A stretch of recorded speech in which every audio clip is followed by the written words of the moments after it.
Bonjour à tous les gars, j'espère que vous allez bien. Aujourd'hui on se retrouve sur un marché assez rouge, assez contrasté un petit peu comme hier. Là on est sur la vue weekly et c'est vrai que ça faisait quand même un moment qu'on n'avait pas eu un Bitcoin aussi dans le rouge. Par contre si on va sur un jour, on voit quand même qu'il y a un marché quand même qui respire un petit peu par rapport à la petite baisse qu'on a eue le week-end dernier. On ira voir également sur Bitcoin, hier je vous ai partagé une demand qui était vraiment pertinente. C'était la demand initiale du mouvement haussier et on verra qu'on est vraiment parfaitement venu dedans. On a failli la casser, par contre on a bien rebondi et au final on l'a validé et on ne l'a pas cassé et au final à présent on est en train de pump un petit peu à la hausse. Donc je vais vous montrer un petit peu les zones que j'attendrai à moyen terme, à court terme également. Et puis on ira également voir un setup intéressant sur l'Ethereum, un setup que j'ai loupé d'ailleurs, mais qui est assez intéressant je pense, assez bullish. J'ai l'impression qu'à peu près sur tous les altcoins, on est en train d'effectuer des petits setups assez bullish, on est en train de dessiner pas mal de setups bullish. Je vais vous montrer, mais ça commence à être assez intéressant. Je pense que ça peut être intéressant d'essayer de trouver des entrées à partir de ce moment-là. D'ailleurs les gars, je voulais vous remercier pour les 1000 abonnés, on a atteint, ça y est, les 1000 abonnés. Je voulais vous remercier énormément, ça me fait extrêmement plaisir et je voulais vous dire que c'est que le début de l'aventure les gars.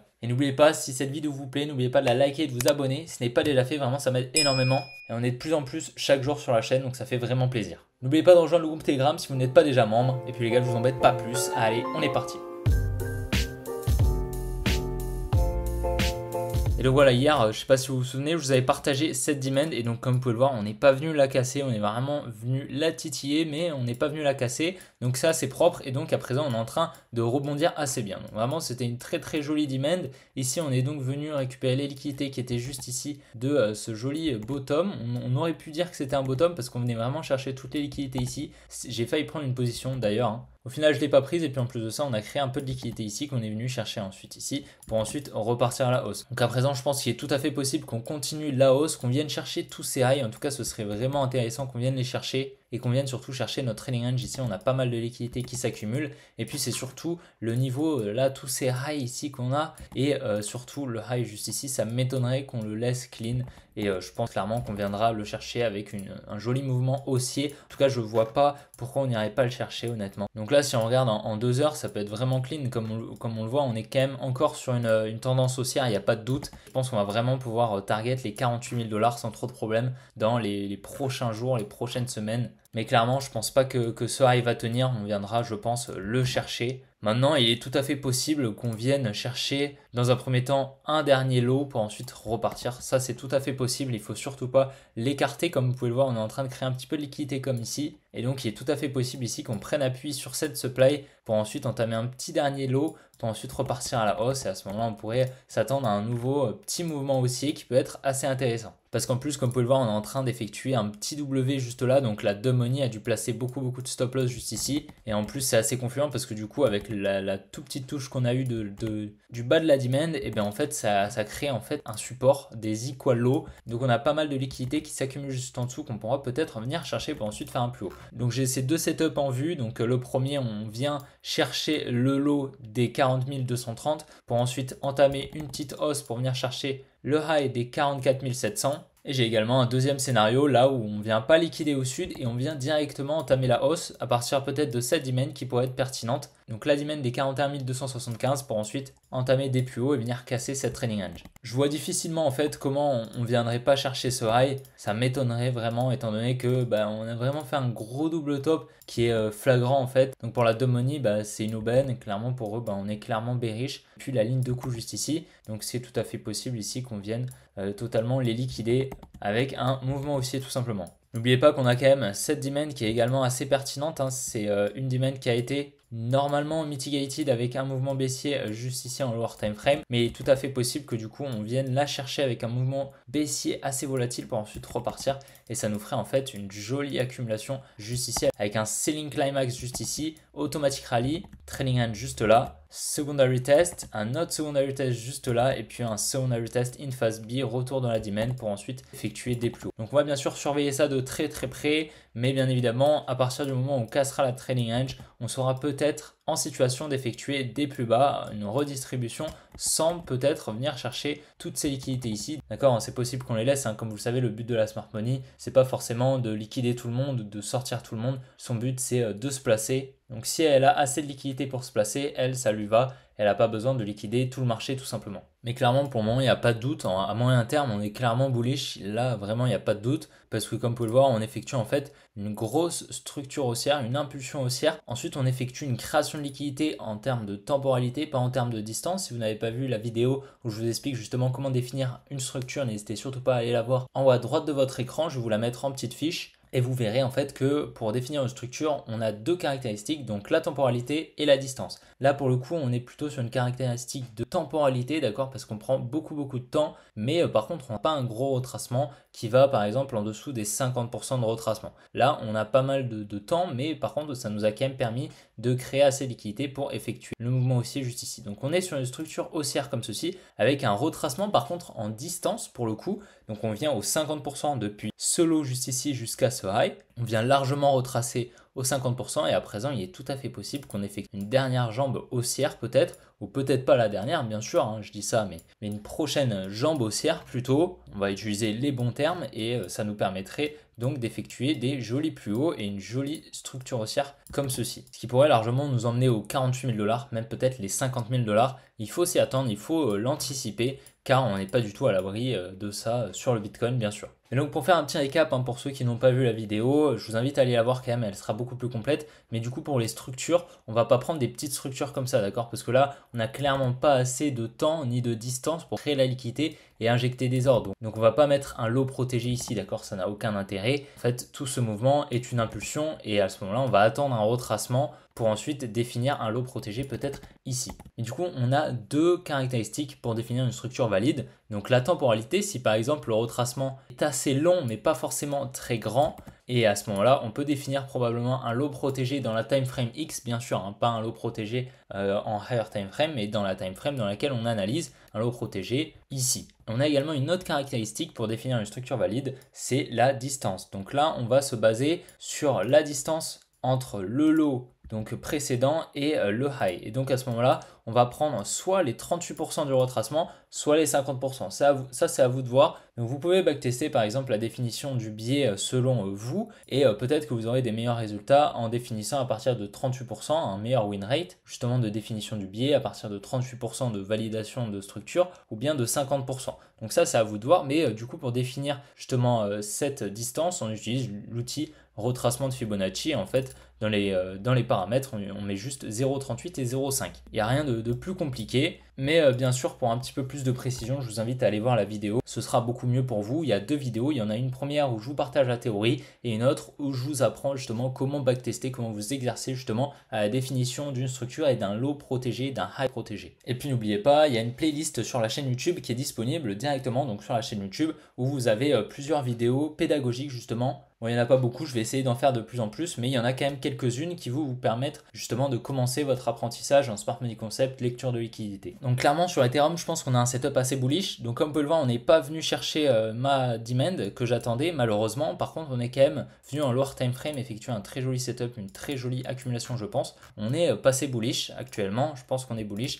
À partir de juste ici, on a cassé la structure. Et puis surtout, on est venu chercher tous les lots. D'accord, là, on n'en a pas loupé un seul. On est vraiment venu tout chercher, tous les lots ici. Donc, on a clairement assez de liquidité. Et puis ici, on a effectué un gros selling climax, un automatic rally assez impulsif avec une trailing range qu'on mettrait juste ici, un secondary test juste là, donc une création de liquidité, un support qu'on vient ensuite liquider ici avec le secondary test in phase B et une accumulation dans la fractalité. Si on va par exemple en 5 minutes, je pense qu'on pourra assez bien la voir. Voilà, donc ici on a un selling climax, automatic rally, un secondary test qu'on mettrait juste ici, un secondary test in phase B juste là, liquidation, donc première liquidation. Ensuite on vient effectuer donc la mitigation de la demand dans le lower time frame et puis ensuite on vient effectuer des plus hauts. Donc moi je m'attendais justement à ce moment-là à peu près, je vous ai partagé derrière le setup sur le groupe Telegram, qu'on vienne peut-être liquider ces lots juste ici. Et j'aurais peut-être pris une position, malheureusement c'est pas le cas, on n'est pas venu le faire et du coup à présent on a, comme vous pouvez le voir, cassé la structure. Maintenant comme vous pouvez le voir, on arrive quand même dans une supply assez intéressante juste ici, qui va peut-être nous permettre justement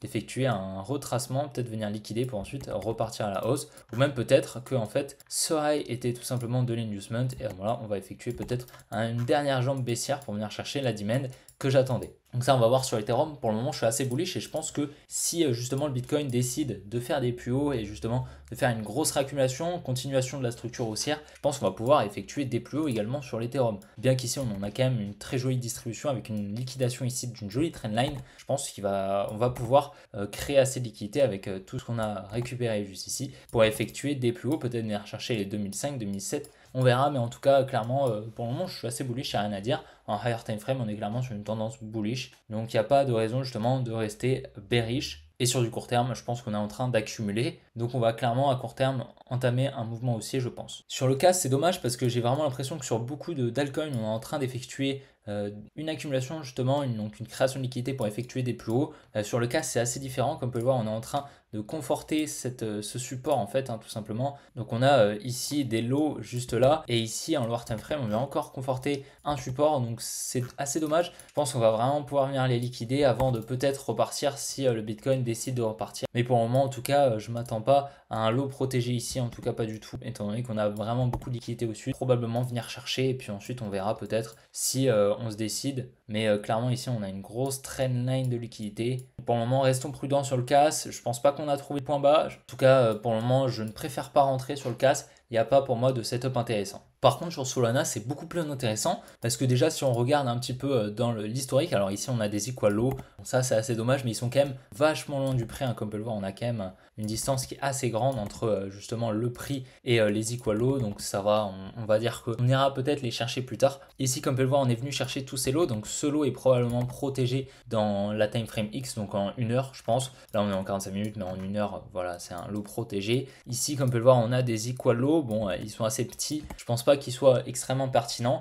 Ici, on est venu par contre chercher des equal low, de l'inducement. Ici, on a accumulé juste ici. On est venu liquider juste là. Donc, ce lot est probablement protégé. Et puis ici, pareil, on est venu chercher l'inducement qu'on avait ici. Donc, on a eu une accumulation dans leur time frame. Et puis, on aurait donc, je pense, la liquidation qui est protégée. Et puis ici, on est venu effectuer la mitigation juste là. Donc, on aurait ce lot qui serait protégé. Actuellement, je pense pas qu'à court terme, on va venir chercher les 61 $. Ça m'étonnerait. Et puis, si on regarde vraiment à très court terme, on voit ici qu'on est venu chercher le selling climax juste là avec cette mèche juste ici. Probablement un secondary test in phase B. Et donc actuellement en très court terme on est passé bullish à partir du moment où on a cassé la structure juste ici. On est venu donc effectuer la mitigation juste là de la mèche. On peut largement effectuer un petit retracement pour ensuite repartir à la hausse. Il serait intéressant de venir casser la structure en higher time frame, donc la structure 1 heure, peut-être la structure 2 heures juste ici, pour ensuite effectuer des plus hauts. En tout cas comme je vous ai dit sur le Solana je reste bullish et je pense honnêtement qu'on va pouvoir entamer un mouvement aussi à partir de ce lot justement et que ce lot est protégé, même peut-être celui-ci pour venir chercher probablement les 83 $. En tout cas c'est la target que j'ai sur le Solana. Je pense que je prendrai quelques profits également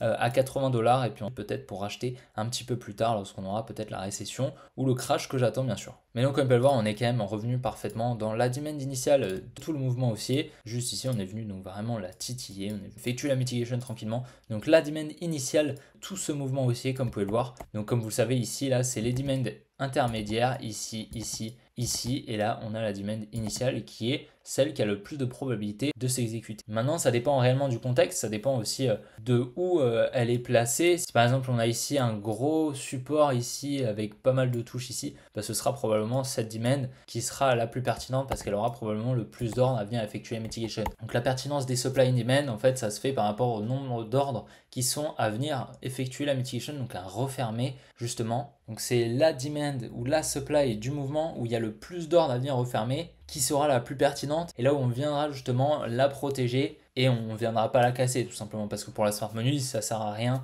d'effectuer des plus bas, venir casser une demand ou une supply pertinente pour venir effectuer la mitigation de supply toutes petites qui sont pas extrêmement pertinentes. Là comme on peut le voir on était sur un gros support résistance juste ici. Donc il est normal que ce soit cette demand qui soit la plus pertinente parce que tout simplement c'était ici qu'on avait le plus d'ordres où on voulait effectuer la mitigation, tout simplement. Ici il y avait plus d'ordres, imaginons, je sais pas, il y avait 10 000 lots à venir effectuer la mitigation, à venir refermer, mais ici on avait peut-être 1000. D'accord, donc on est venu probablement les refermer très rapidement, mais ensuite on est venu surtout venir refermer tous ceux qui étaient dans cette demand en venant effectuer une création de liquidité juste ici, une jolie liquidation, vient toucher, refermer les ordres pour ensuite repartir. Et à présent, je pense qu'on va venir effectuer donc des plus hauts. On est un petit peu sur un bull flag, comme on peut le voir. Donc on a liquidé plusieurs fois juste ici. Donc première liquidation juste là avec cette grosse mèche. Donc ça a dû vendre énormément. Et là, Smart Money, on a probablement profité pour effectuer la mitigation de tous ces ordres juste ici. Et ensuite, on a liquidé très légèrement juste là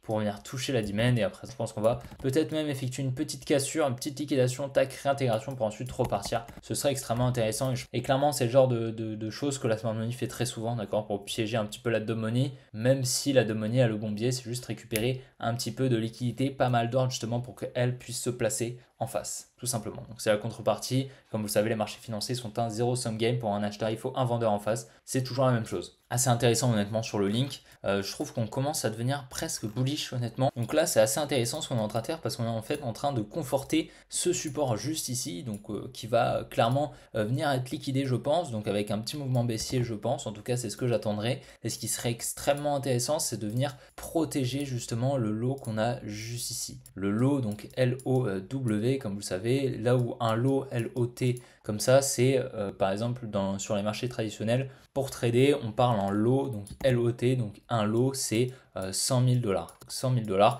c'est un lot. Là, on parle d'un lot, donc un low, un higher low, ou alors l'inverse, donc un higher high, etc. Voilà, je sais que vous faites peut-être pas forcément la différence dès que je parle, mais du coup, il faut que vous arriviez à la faire parce que tout simplement, c'est vrai que j'essaye de prononcer un petit peu plus le W, low, mais bon, j'ai pas un accent en English, on va dire, donc je fais tout mon possible, mais du coup, je vous explique un petit peu la différence entre un low et un low. Et donc, ce serait vraiment extrêmement intéressant, par exemple, de revenir dans cette demand juste ici. Voilà, la demand en rose, donc venir effectuer la mitigation pour ensuite effectuer des plus hauts. Et là, vraiment, on pourra effectuer vraiment des plus hauts, mais je pense vraiment qu'on pourra aller très très haut sur le link, honnêtement. Donc moi, j'achèterai probablement un petit peu de link ici, si on y revient, qu'on a un joli changement de structure et qu'on est assez bullish aussi sur le Bitcoin. Clairement, là, la trendline qu'on a liquidée est littéralement gigantesque. On a libéré énormément de contreparties. Et donc, si en plus de ça, on est en train d'effectuer une accumulation, une grosse accumulation avec un gros support comme ça, je pense qu'on peut vraiment aller très très haut. Quand je vous dis très très haut, je pense clairement qu'on peut aller chercher les 20-25 $. Donc, ça m'étonnerait pas du tout, honnêtement. Donc, bien évidemment, on n'y est pas du tout, hein, ne vous emballez pas. Mais si on a un setup comme ça, on pourra vraiment aller chercher des grosses performances sur le link, tout simplement parce qu'on aura injecté énormément d'ordre en achat. Hein. La Smart Money aura injecté énormément d'ordre parce qu'il y aura énormément de contreparties vendeuses en face. D'accord, pourquoi il y aura de la contrepartie vendeuse? Bon bah ici on vient de casser donc une trendline baissière comme vous le voyez, donc la dumb money ici déjà a vendu, on est en train de s'installer en dessous de la trendline, donc là elle est encore plus en vente, et puis là si on casse gros support qui est juste ici, bah là c'est l'hécatombe les gars bien sûr qui vont vendre, et en face la Smart Money pourra acheter. Donc ce sera vraiment intéressant, bien évidemment il faut voir ce que fait le Bitcoin avant. Si par exemple le Bitcoin fait un gros mouvement haussier et que le link ne bouge plus et qu'on est en train de distribuer sur Bitcoin et qu'on vient casser le support sur le link, ça va pas être intéressant d'acheter, d'accord? Je pense que vous êtes tous d'accord, et puis comme vous le savez, c'est le Bitcoin qui mène la danse. Mais en fait, le fait de trouver des setups